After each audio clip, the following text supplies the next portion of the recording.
آپ سے ملاقات کرایا کرتے ہوتے ہیں جناب کرامت اللہ غوری صاحب کے ساتھ. کرامت اللہ غوری صاحب نے جو پوزیشنز اپنی زندگی میں ان کی امپورٹنس جو ہے ظاہر ہے ان کی تعلیم کے ساتھ ان کی اصل امپورٹنس ان کی پلیسمنٹس رہیں, اور وہ لوگ جو ان عہدوں پہ ان لوگوں کے ساتھ کام کر چکے ہیں تو وہ بیہائنڈ دا سین جو ہوتا ہے اس کے بارے میں بھی بہت کچھ جانتے ہیں. سب سے پہلے تو سر خوش آمدید, السلام علیکم, کیسے ہیں آپ؟ وعلیکم السلام, اللہ کا شکر ہے عارفہ. میں سر آپ سے پاکستان کی صورتحال کے بارے میں ذکر کرنا چاہوں گی کہ ترامیم کے بارے میں ہم بات کرتے ہیں. 26 امینڈمنٹ کا ذکر ہوا, انہوں نے بعض چیزوں کو کیونکہ وہ بہت زباں زد عام ہو گئی تھی, مگر ابھی اچانک 6 امینڈمنٹس کرائی گئیں, 6 ترامیم کرائی گئیں, اور 23 سے 26 منٹ کے درمیان یہ 6 ترامیم کروائی گئیں. نارملی آف کورس ہمارا upper and lower house are the most important قانون سازی میں, بٹ ظاہر ہے کہ وہاں پر کوئی ڈمیز یا کوئی انسان ہے. ہر انسان کے ذہن میں جب کوئی بات کرتے ہیں تو کوئی کنسرن آتا ہے, سوال آتا ہے, کیا وجہ ہے کہ وداؤٹ اینی بحث, وداؤٹ اینی تھنگ, یہ ترامیم جس طرح سے کاغذ پکڑائے گئے اسی طرح سے سائن کروا لیے گئے؟ از اٹ آبجیکشنیبل اور not? Highly objectionable, highly objectionable. دیکھو عارفہ, دنیا کی مضبوط جمہوریتوں میں یہ ہوتا ہے کہ پارلیمان میں جب بھی کوئی قانون سازی کرنی ہوتی ہے تو پہلے اس کا مسودہ, جس کو بل کہا جاتا ہے, وہ تمام اراکین پارلیمان میں تقسیم ہوتا ہے. ان کو وقت دیا جاتا ہے, ان کو گھنٹے نہیں دیے جاتے, ان کو دن دیے جاتے ہیں کہ وہ اس کو پڑھ لیں, اس کے تمام نکات کو سمجھ لیں, اس پر غور و خوض کر لیں اور اپنی رائے اس کے متعلق قائم کر لیں. اس کے بعد پارلیمان کے ایوان میں دونوں طرف حزب اقتدار اور حزب اختلاف کی طرف سے اراکین کو تقریر کرنے کا موقع دیا جاتا ہے. وہ اس بل پر اپنی آزادانہ رائے کا کھل کر اظہار کرتے ہیں. لیکن یہاں تو یہ سب کچھ نہیں ہوا. 26ویں آئینی ترمیم بھی راتوں رات محاورہ ہے, لیکن وہ تو چند منٹوں میں, گھنٹوں میں منظور کر لی گئی.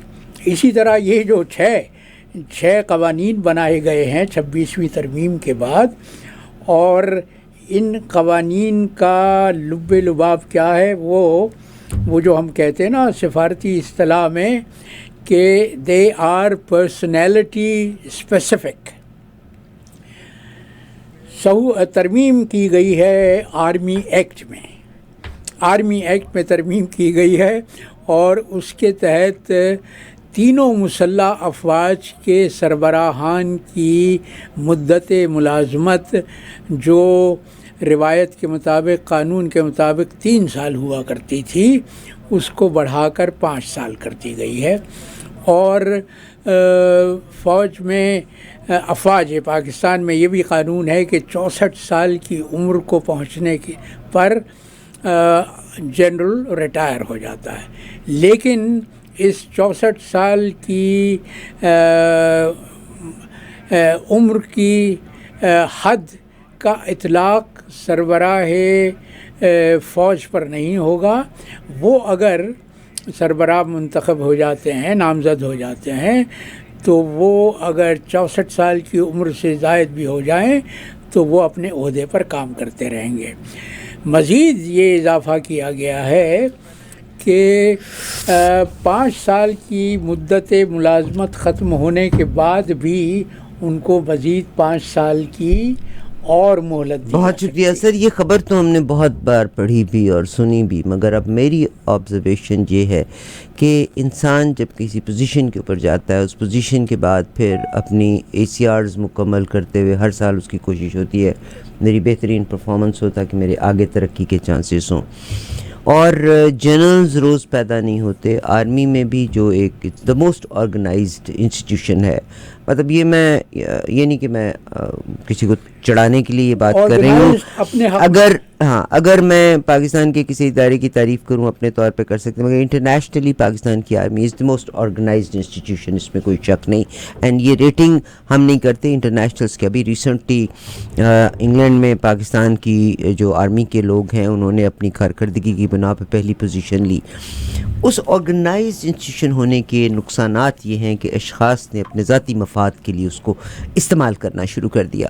ایک شخص جب فوج میں بھرتی ہوتا ہے اور وہ چھوٹے پیمانے سے بڑے پیمانے تک پہنچتا ہے, اگر اب یہ پریشر بلڈ ہوتا ہے کہ ایک جنرل جو کہ کہیں نہ کہیں اپنی پلز بھی اس نے استعمال کی اور وہ اس عہدے کے اوپر آ گیا, حالانکہ کہا جاتا ہے کہ پلز نہیں ہوتی, مگر کہیں نہ کہیں اگر اس کی ان چیزوں میں کو کریکولرز میں وہ چیزیں آ گئیں اور وہ جنرل بن گیا اور 5 سال جنرل رہا اور پھر ایکسٹینشن لی, تو وہ جو نیچے سے لوگ ساری زندگی گزار کے وہاں آ رہے ہوتے ہیں, یہ تو بہت بڑا پریشر بلڈ ہوگا. تو کوئی ریولٹ کے بھی چانسز ہو سکتے ہیں. بالکل ہو سکتے ہیں. عارفہ دیکھو, تم تنظیم کی بات کر رہی ہو, آرگنائزڈ ادارہ ہے جی, اور یہ پاکستانی فوج کی شہرت اور ساکھ بہت پرانی ہے سر, انٹرنیشنل اسکیل پہ ہے. ہم نفرت میں جو مرضی کہیں میں بالکل تسلیم کرتا ہوں, بلکہ میں یہ ہمیشہ لوگوں کو یاد دلاتا رہتا ہوں کہ امریکہ پاکستان تعلقات کی بنیاد ہی فوج سے پڑی ہے. وہ یوں کہ میں نے شاید پچھلے پروگرام میں بھی ذکر کیا تھا کہ اس وقت امریکہ کی انتظامیہ پاکستانی فوج کے ڈسپلن سے, اس کی تنظیم سے بہت متاثر ہوئی تھی, اور اس نے یہ طے کیا تھا کہ اگر جنوبی ایشیا میں کوئی ملک امریکہ کا حلیف بن سکتا ہے اور امریکہ کے کام آ سکتا ہے تو وہ پاکستان ہے. سر, آج سعودی عربیہ اور دبئی اور یہ جو ممالک ہیں, کیا پاکستان کے پاس پیسہ ان کے پاس نہیں ہے مانگنے کے لیے؟ ہم حالانکہ ذخائر ہمارے پاس بہت ہے, مانگنے کے لیے ہم روز نکلے ہوتے ہیں. اگر ان کا کوئی ایک بینیفٹ یہ ہم سے ان ریٹرن لے سکتے ہیں, دے نیڈ آر آرمی. ابھی ہمارے جنرل صاحب سعودی عربیہ میں موجود تھے, سنا 10,000 آرمی آفیسرز کا, آرمی مین کا کانٹریکٹ ہوا ہے کہ they will go to Saudi Arabia to serve that army.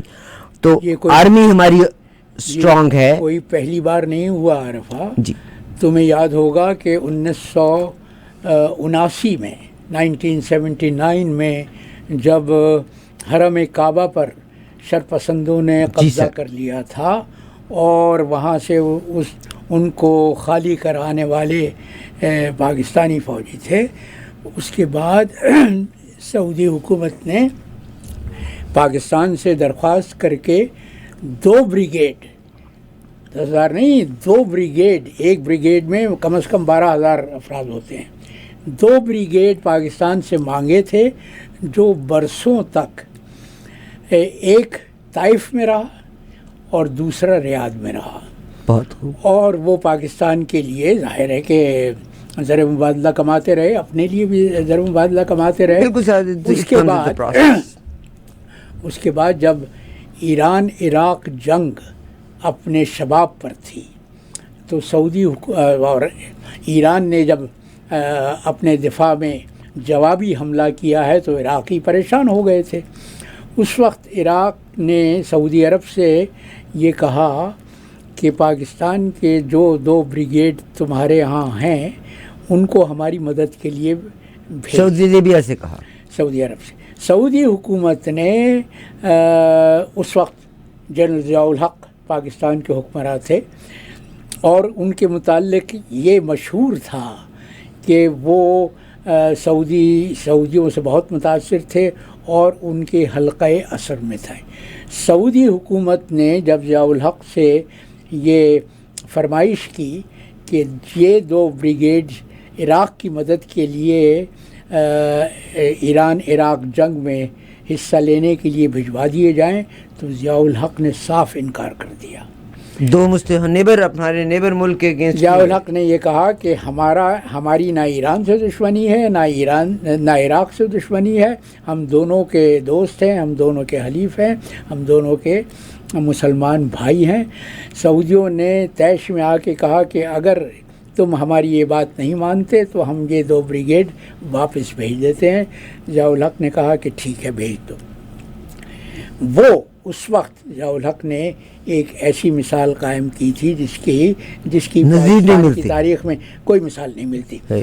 لیکن جہاں تک تنظیم کی بات ہے تو بی دنیا میں مافیا سے زیادہ منظم کون ہے؟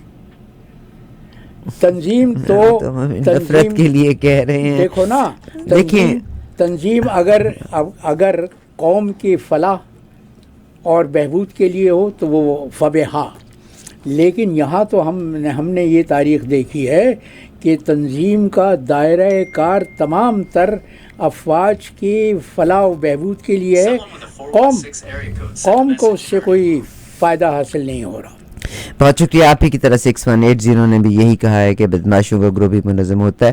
منظم جرائم ایک عام اصطلاح ہے، مگر میں یہاں یہ کہتی ہوں کہ yes it is an organised institution. Recently England کی میں ایک رپورٹ دیکھ رہی تھی جس میں پاکستان کی افواج کے حوالے سے، مگر افواج میں بھی اشخاص میرے اور آپ کے جیسے ہیں۔ جب ایک شخص جنرل بن جاتا ہے ود این انٹینشن کہ اب میں نے چیزوں کو خراب کرنا ہے، ہم اسی ٹاپک پہ ہی بات کر رہے ہیں، پھر وہ اپنی کابینہ بنا لیتا ہے، ٹھیک ہے؟ آپ پوری کی پوری فوج کو بلیم نہیں کر سکتے۔ یہ خطرہ ضرور ہے کہ اگر یہ خطرہ ضرور ہے، اور یہی میں سر سے پتہ کرنا چاہ رہی ہوں کہ ایک شخص نے جب انتظام سنبھالا اور اس نے اپنے انڈر ایک کابینہ بنا لی، اینی بڈی اس کابینہ کے بیچ میں جو اس کے اگینسٹ جاتا ہے اس سے زبردستی جبری ریٹائرمنٹ لے لی جاتی ہے۔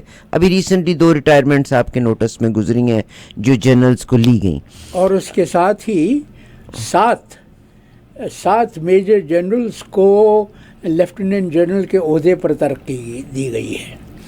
وہ تمام لوگ جو ایک اسکول آف تھاٹ سے تھے، جو سپہ سالار کے حلیف ہیں، اس کے دوست ہیں، اسکول آف تھاٹ ایک ہی ہے جی۔ اب بندوبست کیا ہوا ہے؟ دیکھو، تاریخ میں، ہماری بر صغیر کی تاریخ میں ماجد صاحب ایک بندوبست بہت مشہور ہے، اور وہ بندوبست ہوا تھا 1776 میں بنگال میں۔ وہ اس وقت برطانیہ کے جو گورنر جنرل تھے لارڈ کارن والیس ان کا نام تھا، انہوں نے بنگال میں لگان کے لیے اور زرعی زمین کی تقسیم کے لیے ایک نظام قائم کیا تھا جس کو پرماننٹ سیٹلمنٹ کہا جاتا ہے، بندوبست استمراری۔ تو لگتا یہ ہے کہ ہمارے جو موجودہ سپہ سالار ہیں جنرل عاصم منیر، ان کی تاریخ کیا ہے؟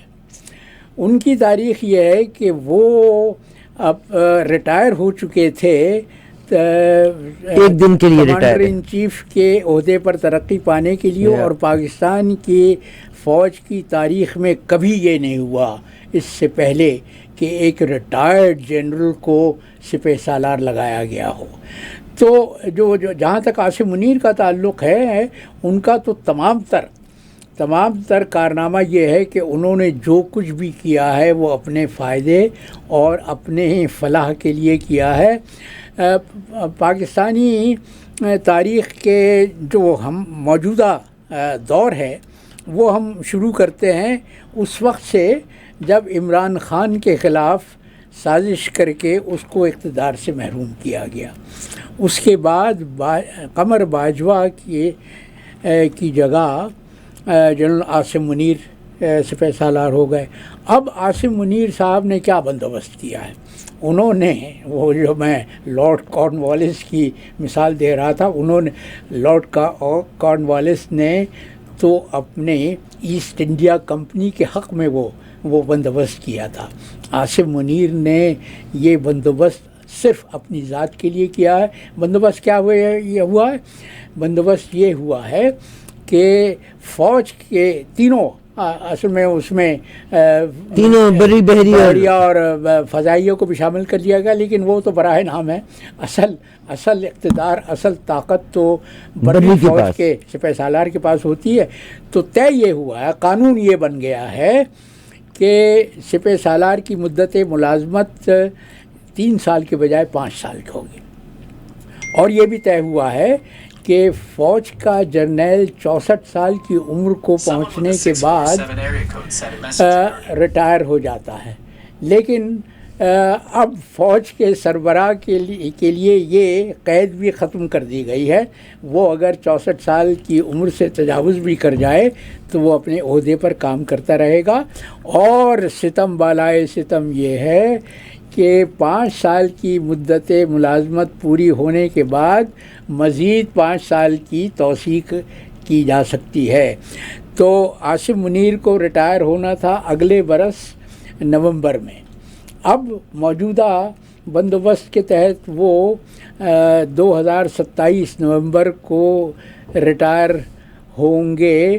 لیکن اس کے بعد قوی امکان یہ ہے, اگر موجودہ نظام برقرار رہتا ہے, کہ وہ مزید 5 سال کے لیے یعنی نومبر 2032 تک کے لیے اپنے عہدے پر براجمان رہیں گے. اس پر مجھے یاد آ گیا وہ زباں زد عام شعر کہ آگاہ اپنی موت سے کوئی بشر نہیں, آگاہ اپنی موت سے کوئی بشر نہیں, سامان 100 برس کا ہے کل کی خبر نہیں. بہت شکریہ. میں سر آپ سے جو یہاں بات کرنا چاہ رہی ہوں, اٹس ویری ایزی کہ ہم ایک چیز کو بیچ میں سے نکال لیں, آئسولیٹ کر کے ہم اسی کو بلیم کرتے جائیں. دیٹ از ایبسلیوٹلی میرے لحاظ سے وہ غلط ہے, کیونکہ بہت سے لوگ, سادہ لوگ آپ جیسے انٹلیکچوئل لوگوں کی بات کو سنتے بھی ہیں, فالو بھی کرنا چاہتے ہیں. میں بالکل مانتی ہوں اس بارے میں کہ ایک اپنا اسکول آف تھاٹ جنریٹ کیا جاتا ہے, جس کی وجہ سے ابھی بہت سے لوگ جو ہم خیال تھے ان کی پروموشنز ہوئیں. جنرل بلال ہیں, ایک اور جنرل ہیں, کچھ لوگوں کو سے زبردستی ریٹائرمنٹس لی گئیں, آپ کے بھی نوٹس میں ہوگا. صرف یہ کہ یہ ایک جو کلین ہے یا ایک گروپ ہے جو مل کے بانٹ کے کھا رہا ہے وہ فائدہ لے. کلین کا لفظ تم نے بالکل درست استعمال کیا. اچھا, لیکن عارفہ میں تمہاری بات کی کٹ رہی ہے. مجھے پریشانی یہ ہے کہ یہ سب کچھ اس تناظر میں ہو رہا ہے جب ملک کا رقبے کے لحاظ سے سب سے بڑا صوبہ اور وسائل کے اعتبار سے بھی سب سے اہم صوبہ بلوچستان آتش بجاں ہے. ہم اس کا ذکر کرتے ہیں. میں نے بالکل بلوچستان کو اور کوئٹہ کو میں چھوڑنا نہیں چاہتی, ہم آج کی ڈسکشن کا حصہ رکھیں گے, مگر لوگوں کو پلیز فیکٹس سے آگاہی ضرور دینی چاہیے. کیونکہ واٹس ایپ کے اوپر آج ہی سر ایک ذکر کر رہے تھے ایک واقعے کا, بالکل فائز عیسیٰ کے ساتھ لوگوں نے ان کو تنگ کیا. اور میں آپ کو یقین دلاتی ہوں کہ اس ملک کا ہر وڈیرا ملک سے جب باہر جائے گا, آپ یقین کریے گا کہ وہ اکیلا چل نہیں سکے گا. مگر وہ لوگ جو ڈی فیم کرنے کے چکر میں وہ آج سے 3 سال پرانی ویڈیو کو نکال کے اگر آج ڈال دیتے ہیں, اگر 3 سال پہلے بھی ہوا تو غلط ہوا تھا کہ میاں صاحب ایک دکان پہ گئے اور بندے نے ان کو دکان سے نکال دیا کہ آپ کسی چیز کو ٹچ نہ کریں. 2 سال یا 3 سال پرانا واقعہ ہے, مگر لوگ اب اس کو گردش میں لے کے آ رہے ہیں. بٹ میرا کنسرن اس وقت یہ ہے کہ یس جنرل صاحب غلط کر رہے ہیں, مگر اگر جنرل صاحب ریٹائر ہو گئے تھے ایک دن کے لیے تو definitely it was a planned. اگر جنرل صاحب ریٹائر ہو گئے تھے تو وہ he was power less for 1 day. Is that right اور ناٹ؟ جب وہ ریٹائر ہوئے تھے, مگر پیچھے جنرل باجوہ کھڑے ہوئے تھے, ان کو پتا تھا کہ اسی بندے کو میں نے لے کے آنا ہے. اس نے نیچے سے فیلڈ ہموار کی ہوئی تھی, مگر اس کے ساتھ ان کے ہم قبیلہ تھا, ٹھیک, مگر ان کے ساتھ, اور وہ انہی کو ہی چانس دینا چاہتے تھے, مگر ان کے ساتھ پولیٹیشین ساتھ شامل تھے. نمبر 1. نمبر 2, ابھی بھی جو آپ کی امینڈمنٹ لندن میں منصوبات سر جو بھی ہوا, مگر پولیٹیشین آپ کا ساتھ تھا. آپ عام آدمی کو, عام پولیٹیشین کو ووٹ دیتا ہے. آرمی کا جنرل وقت کے ساتھ ترقی کرتا ہے. میں غلط ہوں تو پلیز ملک کو ذہن میں رکھتے ہوئے, مگر میں اب اس وقت یہ کہہ رہی ہوں کہ یہ جو امینڈمنٹس پاس کرائی گئیں, 26ویں ترمیم جب ہوئی تو کس کو آگ لگی ہوئی تھی؟ فوج تو کام کروا رہی تھی, چھڑی کے زور پہ پیچھے بیٹھی ہوئی تھی. آپ کے پولیٹیشنز راتوں کو 12 بجے تک جاگ کے بلا رہے تھے. ابھی بھی جو 26 یہ جو 6 امینڈمنٹس ہوئی ہیں, کہاں پہ ہوئی؟ کیوں آپ کے ممبر پارلیمنٹس نہیں اٹھے؟ کیوں آپ کے سینیٹرز نہیں اٹھے؟ میں 100% تمہارے اس موقف سے کو درست مانتا ہوں کہ ہمارے سیاستداں بھی مورد الزام ہیں، بھی نہیں، وہ 100%۔ وہ برابر کے شریک جرم ہیں، لیکن بھی میں اپنے اس موقف کو بار بار دہراتا رہتا ہوں کہ یہ پیداوار کس کی ہیں؟ سر وہ تو آپ جو مرضی کہیں، وہ جو مرضی کہیں، تم مگر ووٹ کی ابھی بات کر رہی ہو۔ اگلا معاملہ آیا کہ شاید بلاول بھٹو کو کیونکہ بیسیکلی تو پریزیڈنٹ اور جو 26 ترمیم تھی، آپ کو یاد ہو سب سے زیادہ ایکٹیو اس میں بلاول بھٹو تھے۔ بلاول بھٹو کو تو یہ یقین دلا دیا گیا تھا کہ امریکہ کے صدارتی انتخاب میں اگر کملا ہیرس کامیاب ہو گئیں تو پھر شہباز کی جگہ ملک پاکستان کے وزیر سر کملا ہیرس نے پاکستان کا وزیر اعظم تو نہیں لگنا تھا، اگر اس نے وہ لگتی تو پریزیڈنٹ آف امریکہ ہی لگنا تھا۔ دیکھو ہمارے پاکستان کے فیصلے جی ایچ کیو میں ہوتے ہیں اور جی ایچ کیو کے فیصلے واشنگٹن میں ہوتے ہیں، تو یہ تو پھر سر وہ تو پھر قوم ہی بکی ہوئی ہے نا۔ دیکھیے ووٹر آپ کا بکا ہوا ہے، عام آدمی جو ووٹ ڈالتا ہے وہ اس پولیٹیشین کو کیوں ووٹ ڈالتا ہے؟ آدمی کے ووٹ کی کیا توقیر ہے؟ فارم 47 جب راتوں رات اس کے فیصلے کو بدل دیا جاتا ہے ٹھیک سر، تو ووٹ کی کیا عزت ہے؟ ٹھیک سر، پاکستان میں کیا توقیر ہے؟ اگلی بات اب میں کرتی ہوں کہ پاکستان میں بعض اوقات مجھے بہت سے واقعات ایسے ہوتے ہیں کہ مجھے لگتا ہے جیسے اٹینشن ڈائیورٹ کرنے کے لیے وہ واقعات ہوئے، بٹ انفارچونیٹلی یہ جو موت کا کھیل شروع ہو گیا ہے، بمبار، آج کسی ایک بمبار کے کہتے ہیں ہاتھ کی شناخت کر کے دے ریچڈ گروپ تک وہ پہنچ گئے ہیں، تو یہ جو کوئٹہ کا واقعہ ہوا ہے اس کے بارے میں کیا فرمائیں گے؟ دل دہلا دینے کا واقعہ ہے۔ اس کی ذمہ داری تو بلوچستان لبریشن آرمی نے قبول کی ہے۔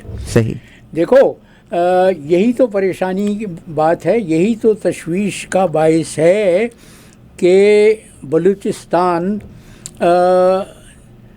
صحیح طور پر جل رہا ہے، لغوی طور پر جل رہا ہے۔ کوئٹہ کا کہ ریلوے اسٹیشن پر یہ سانحہ ہوا، اور وہ کل میں کسی کا تبصرہ پڑھ رہا تھا کہ 1935 میں جو آسمانی آفت کوئٹہ پر نازل ہوئی تھی، کوئٹہ زلزلہ آیا تھا، بہت تباہ کن زلزلہ آیا تھا جس میں پورا شہر برباد ہو گیا تھا، اس کے بعد یہ دھماکہ جو ریلوے اسٹیشن پر ہوا ہے وہ سب سے زیادہ تباہ کن ہے، لیکن یہ اپنی نوعیت کا پہلا واقعہ نہیں ہے۔ اس سے ایک ہفتے پہلے مستونگ میں جو کوئٹہ سے مشکل سے 30-40 کلومیٹر کے فاصلے پر ہے، وہاں پر ایک اسکول پر حملہ کیا گیا تھا اور اسکول کے 5 بچے جن میں سے 4 ایک ہی کنبے کے تھے وہ ہلاک ہو گئے تھے۔ اس سے پہلے گزشتہ مہینے دکی میں ایک جگہ ہے دکی جہاں پر کانکنی ہوتی ہے، جہاں پہ مائنز ہیں، وہاں پر مائنز پر میں دھماکہ کیا گیا تھا اور اس دھماکے کی ذمہ داری بھی بلوچستان لبریشن آرمی نے قبول کی تھی۔ تو ہماری عسکری قیادت کو بھی اور ہماری سیاسی قیادت کو بھی یہ بخوبی ادراک ہے کہ یہ دہشت گردی کے واقعات کون کروا رہا ہے، کس لیے ہو رہے ہیں، لیکن ان کو کوئی پریشانی نہیں ہے۔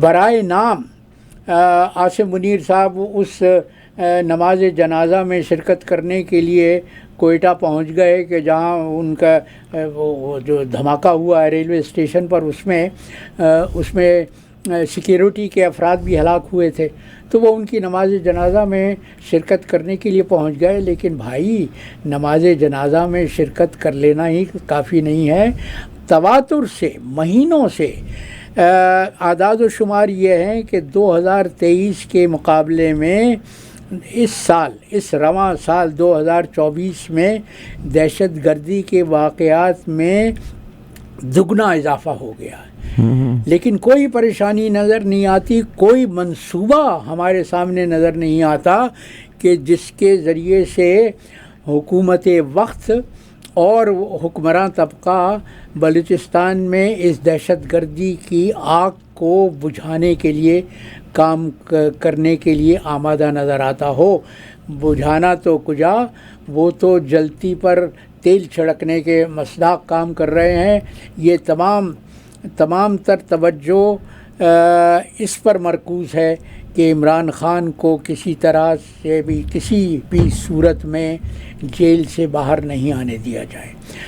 ملک کو تو عارفہ بی بی یہ ہو گیا ہے، وہ جو ہم سفارتی اصطلاح ایک استعمال کرتے ہیں، رینٹیئر اسٹیٹ، وہ ریاست جو کرائے پر اٹھا دی گئی ہو. صحیح. اب ہوتا کیا ہے کہ ہماری معیشت کے لیے ہم ملکوں بھیک مانگتے پھرتے ہیں.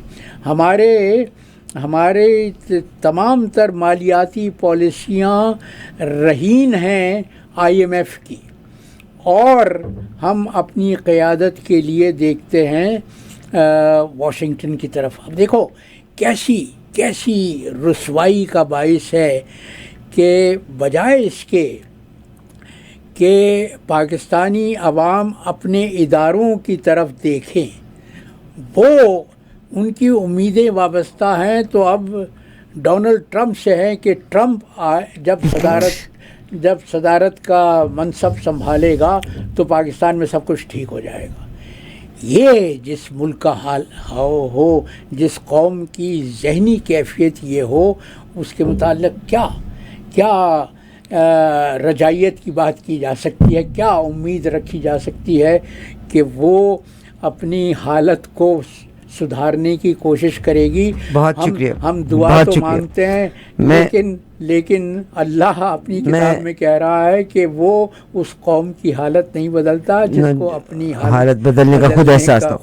میرا سر آپ سے سوال ایک ہی ہے. میں بالکل مانتی ہوں کہ پاکستان کی افواج ٹوٹلی ڈائیورٹڈ ہیں، internal external security internal external security ان کی ذمہ داری ہے. محسن نقوی انٹرنل سیکورٹی محسن نقوی کی ذمہ داری ہے. FBI کی بات کر لیں، آپ کسی بھی سروسز کی بات کر لیں، میں مانتی ہوں یہ سب غلط ہیں. اور 100% جو آدمی یہ کہے کہ یہ حکومت فارم 47 کی پیداوار نہیں، وہ غلط ہے. ٹھیک ہے، it's everything is forced. میں اور میرا خیال ہے پوری دنیا اس بات کی گواہ بھی ہے. ان کے اپنے بندوں نے ووٹ لینے سے بھی انکار کیا، ان کے اپنے بندوں نے اس چیز کو فالو کرنے سے بھی، جس میں سعد جو ہیں ان کا بھی نام آتا ہے اور بھی بہت سے لوگوں کا نام آتا ہے. آپ کوئٹہ کی بات کر رہے تھے، میں آپ کو کوئٹہ لے کے جانا چاہتی ہوں. کوئٹہ میں یہ اٹیکس پہلے سے بھی ہوتے ہیں. There is something wrong with our leaders as well. جب وہ پوزیشن میں ہوتے ہیں تو وہ اپنی عام عوام کو بھول جاتے ہیں. الجزیرہ کی رپورٹ تھی، اور مجھے بالکل یہ میری غلطی ہے کہ مجھے اس وقت کمپیئر بھی نہیں کرنا چاہیے، because I personally believe two wrongs doesn't make one right. Imran Khan صاحب جب پوزیشن میں تھے، انہوں نے کہا تھا، Imran Khan says he sympathizes with the community that has faced targeted attack but will not visit until the deads are buried. آپ کو یاد ہوگا تب بھی جو ہوا تھا اور لوگوں نے اپنے تدفین کرنے سے انکار کر دیا، تو انہوں نے کہا تھا آئے پرائم منسٹر آئے آ کے دیکھے. What pressure was he in at that time کہ انہوں نے وہ لوگ جنہوں نے ووٹ دیا تھا، and this PTI is the only party جس نے بلوچستان سے لے کے سندھ سے لے کے پنجاب سے لے کے KPK تک ہر علاقے کا ووٹ حاصل کیا. آپ کی MQM نے کراچی سے اکثریت دی. PTI پیپلز پارٹی کی بات کریں تو سندھ رہا، پنجاب آیا تھا بھٹو صاحب کے دور میں. آپ مسلم لیگ نون کی بات کرتے ہیں تو پنجاب میں انہوں نے اپنی اکثریت رکھی، but they could never one all the 4 provinces. Imran Khan صاحب کو 4 صوبوں سے سیٹس ملی تھیں، ٹھیک، بٹ انفارچونیٹلی جب کوئٹہ جلا تھا عمران خان صاحب کے دور میں، اور وہ لوگ جو اپنے عزیزوں کی میتوں کو لے کے بیٹھے تھے کہ ہم تدفین نہیں کریں گے، پرائم منسٹر آ کے ہمیں ملے، کیا وجہ تھی کہ انہوں نے ریفیوز کیا تھا کہ میں بلیک میل نہیں ہوں گا. ہزارہ قبیلے کے لوگ مارے گئے تھے اور وہ اپنے جنازے رکھ کر بیٹھ گئے تھے سڑک پر کہ ہم ان مردوں کو جب تک دفن نہیں کریں گے جب تک اس معاملے کی ہمارے ساتھ انصاف نہیں ہوتا. میں نے عمران خان کی اتنی مذمت کی تھی اس رویے پر، غلط تھا، بالکل غلط تھا. تو جو غلط ہو، آپ لوگوں کی داد رسی کے لیے پہنچے، آپ پوزیشن میں تھے. مسئلہ یہی ہے بی بی کہ بلوچستان کے معاملے کی جو جڑ ہے اس کو آج تک کسی نے درست کرنے کی کوشش نہیں کی. دیکھو میں اسی لیے تو اپنی قوم کا ماتم کرتا ہوں کہ ہمارے سامنے تاریخ ہے. بنگال کے عوام میں بے چینی تھی، ان کے حقوق ادا نہیں کیے جا رہے تھے، وہاں سے علیحدگی کی تحریک نے جنم لیا. اب بلوچستان میں وہی تاریخ دہرائی جا رہی ہے، لیکن کسی بھی حکومت کو آج تک یہ فکر نہیں ہوئی، یہ تشویش لاحق نہیں ہوئی کہ وہ بنیادی مسئلے کا حل تلاش کرے. آج بھی بلوچستان کے عوام کے حقوق کو پامال کیا جا رہا ہے، سب کو ایک ہی لاٹھی سے ہانک کر. ٹھیک ہے، دہشت گرد اپنی جگہ ہیں، دہشت گرد باہر کی ان قوتوں کے آلائے کار بنے ہوئے ہیں جن کی پاکستان دشمنی ہر ایک پر آیا ہے، لیکن عوام کو دہشت گردوں کے ساتھ لپیٹ لینا اور ان کے احتجاج کو، ان کے پرامن احتجاج پر گولیاں چلانا، لاٹھی چارج کرنا. بہت شکریہ، بہت شکریہ. ہمارے پاس کیونکہ ان دنوں ٹائم کم ہوتا ہے، میں صرف ایک منٹ میں آپ سے جواب دینا چاہتی ہوں اس بارے میں. جب مجھے ہمارے بہت اچھے دوست ہیں جناب جلیل الرحمان صاحب، انہوں نے جب کوئٹہ ریلوے اسٹیشن کے بارے میں کہا کہ دھماکے میں 26 افراد جاں بحق ہوئے، 44 زخمی ہوئے، تو میں نے ان سے سوال یہی کیا تھا کہ کتنے وڈیرے تھے، کتنے لینڈ لارڈ تھے، کتنے جاگیردار تھے، کتنے پولیٹیشینز تھے. مزہ تو پھر ہے کہ دھماکہ ہو تو اسٹیبلشمنٹ، وڈیرے، جاگیردار، لینڈ لارڈز. آج تک کبھی ایک کو نقصان پہنچتے آپ نے دیکھا؟ نیور. میرا سر آپ سے کوئک سوال ہے کہ مریم نواز صاحبہ اور نواز شریف صاحب جو ہیں وہ سوئٹزرلینڈ میں اس وقت ہیں. آپ کوئک رپلائی دیجیے گا کیونکہ ہمارا ٹائم آدھے گھنٹے کے بعد ہم نے آف ہونا ہے. وہیں کی تو وہاں تو ان کے ساتھ یہ ہوا ہے. نہیں وہاں نہیں ہوا، وہ پرانی خبر ہے، وہ بہت پرانی خبر ہے. آپ اس کا نام ڈسکس کریں. ان کو سوئٹزرلینڈ میں اس وقت ان کے ہونے کا کیا مقصد ہے؟ نواز شریف صاحب گئے تھے واشنگٹن ٹرمپ کے حلقے میں اپنے لیے راہ بنانے کے لیے، لیکن وہاں واشنگٹن سے اطلاعات یہ ہیں کہ ٹرمپ کا جو حلقہ ہے اس میں کسی جونیئر افسر نے بھی نواز شریف سے ملاقات کرنے سے بہت شکریہ آپ نے جناب کرامت اللہ. میں بہت معذرت کی خواہش کروں، ہمارا ٹائم کم ہے اور اگر ہم سپانسرز کو کور نہیں کریں گے تو at the end of the month آپ لوگوں نے تو آگے سیلریز نہیں پے کر دینی ہے، بلز نہیں پے کر دینے. مگر میں اتنا ضرور کہوں گی کہ کیوں آپ توقع لگا کے بیٹھے ہیں. Trump is the president of America, he is not gonna support anybody. He is not. Yes Zalmay Khalil نے ٹویٹ کیا ہے اور ڈیفینیٹلی ہی ول ورک کہ اگر افغانستان کے ساتھ تعلقات بہتر ہونے ہیں تو افغانستان کے ساتھ سرحد ملتی ہے پشاور کی، اور پشاور میں حکومت KPK کی ہے. مگر یہ تو بالکل مجھے لگتا ہے بعض اوقات بچوں والی ہماری سوچیں ہیں، بالکل بچوں والی ہماری سوچیں ہیں کہ ہم یہ سمجھتے ہیں کہ کملا ہیرس پاکستان کو سپورٹ کر دیں گی. سر آپ کا بہت شکریہ، بہت شکریہ آپ کا. ہم ٹک ٹاک پہ آپ ان کا قطع ضرور سنیے گا.